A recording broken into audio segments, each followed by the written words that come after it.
Vamos com mais destaques internacionais, agora numa conversa com a nossa correspondente Priscila Yasbeck. Está lá em Paris e vai nos contar sobre a agenda do presidente da França, Emmanuel Macron. Ele já tem uma data para viajar aqui para o Brasil pela primeira vez. Vai se encontrar mais uma vez com o presidente Lula. Já temos a data, então, portanto, agora a confirmação oficial. A visita vai acontecer entre os dias 26 e 28 deste mês. E aí, Priscila, a gente quer saber qual que é a pauta dessa viagem, onde será esse encontro. E lembrando que na última reunião entre Lula e Macron, o clima não foi dos melhores, porque estava na mesa ali das conversas o acordo entre Mercosul e União Europeia, que não avançou. Bom dia para você.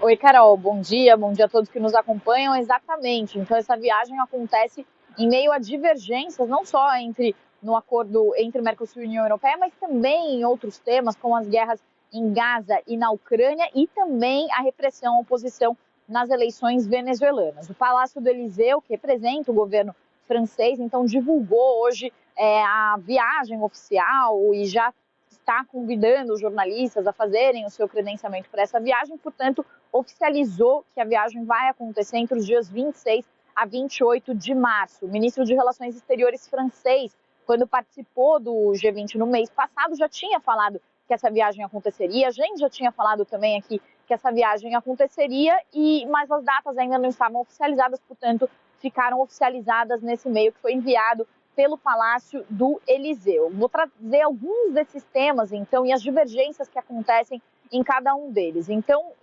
começando pelo acordo entre Mercosul e União Europeia. Lá no Fórum Econômico Mundial de Davos, eu cheguei a conversar com o presidente francês Emmanuel Macron para perguntar se o acordo estava enterrado, e ele, nitidamente irritado, respondeu que ele não concorda com o acordo da forma como ele está e que o acordo só vai avançar se houver a inclusão de cláusulas espelho, ou seja, se as exigências feitas para os produtos europeus que entram no bloco europeu, forem também replicadas aos produtos ligados ao Mercosul. Mas depois disso, teve aquela confusão com os agricultores aqui na França. O presidente francês chegou a ser vaiado numa feira agrícola e aí, nessa ocasião, o presidente francês falou que ia conversar com os agricultores sobre rever esses acordos comerciais com outros países. Então, o assunto se tornou ainda mais espinhoso. Os agricultores aqui na França pedem para que esses acordos não avancem e mencionam especificamente acordo entre Mercosul e União Europeia. Um outro ponto também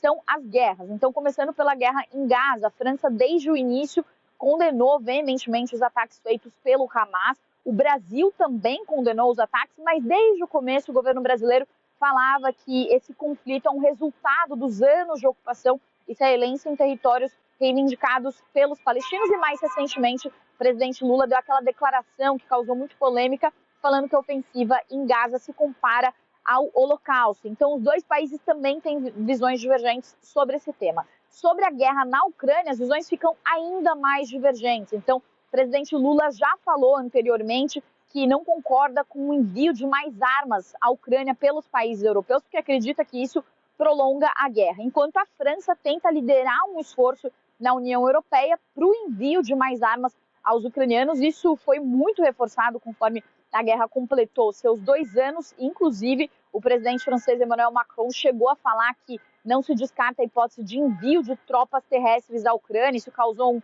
grande desconforto aqui na Europa, mas isso mostra também a divergência dos dois líderes também nesse tema da guerra na Ucrânia. E tem uma outra questão também, Carol, que é a questão da repressão à oposição na Venezuela. Então, enquanto a França defende eleições livres na Venezuela, inclusive esse foi um tema que o ministro de Relações Exteriores francês conversou com o ministro de Relações Exteriores do Brasil, Mauro Vieira, quando eles estiveram juntos no G20. Eles falaram que discutiram a questão na Venezuela porque a França defende eleições livres por lá e o presidente Lula tem mandado sinais dúbios em relação a essa questão de eleições na Venezuela e a repressão a opositores. Lembrando que a principal opositora de Nicolás Maduro está impedida de concorrer às eleições e recentemente também, só para finalizar, o presidente Lula fez comentários dizendo que quando ele foi impedido de concorrer às eleições, ele não chorou. Depois ele disse que esse comentário não se referia a Maria Corina, que é essa principal opositora de Nicolás Maduro, mas isso causou também